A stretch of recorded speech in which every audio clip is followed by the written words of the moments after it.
The sales manager is responsible for motivating the sales force. There's internal motivation and there's external motivation.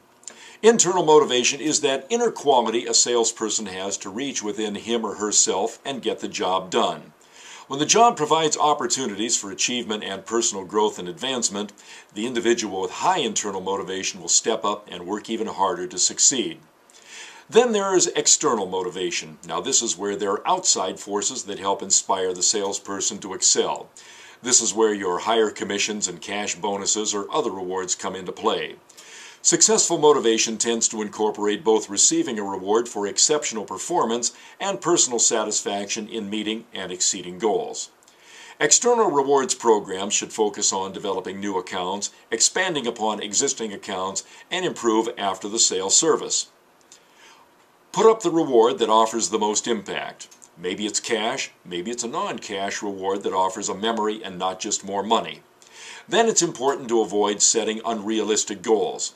Now, it's demoralizing when there's no chance to meet a goal, and it could be just as frustrating to greatly exceed a goal through a variety of hard work, fortunate situations, and maybe even a lucky break or two, just to have someone who had nothing to do with the effort to then set that as next year's target goal. Good luck. As for compensation, there are several ways that salespeople get paid. There's the straight commission. All income comes directly from sales. No sales, no income. There's a strong incentive to produce, but also little incentive to develop long-term customers. The commission with a draw or a partial guaranteed salary offers a little bit more financial security, but still carries some of the same drawbacks as the straight commission. Commission with a draw or a guaranteed minimum plus a bonus offers a bit more financial security, and it does encourage salespeople to abide by company objectives. The fixed salary plus bonus offers better financial security, yet does encourage some motivating incentive to produce at higher levels. And finally, there's the straight salary. This creates the employees who are the most company-centered, and they do have financial security, although the plan does fail to encourage additional incentive to achieve even higher sales.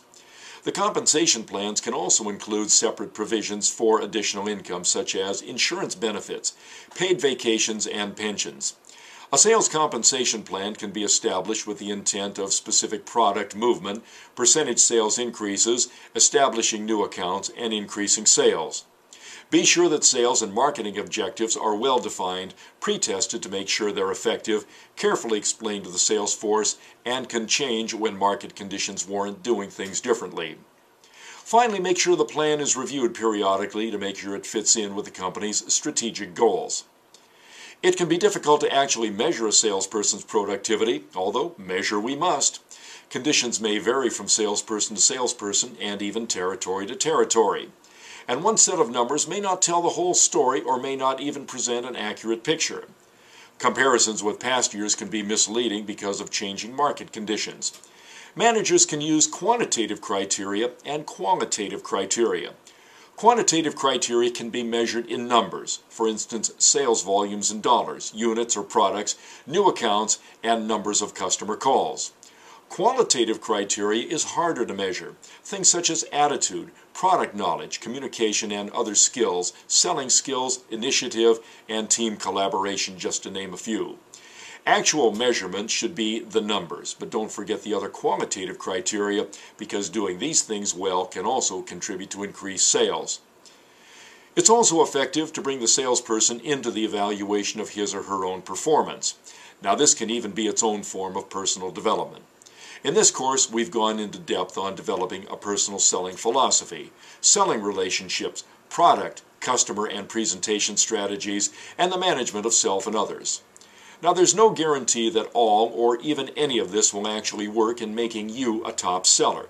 But if you keep your textbook, refer to it regularly, and strive to take all the training available to you and learn as much as you can, and be enthusiastic, your chances for sales success are much greater.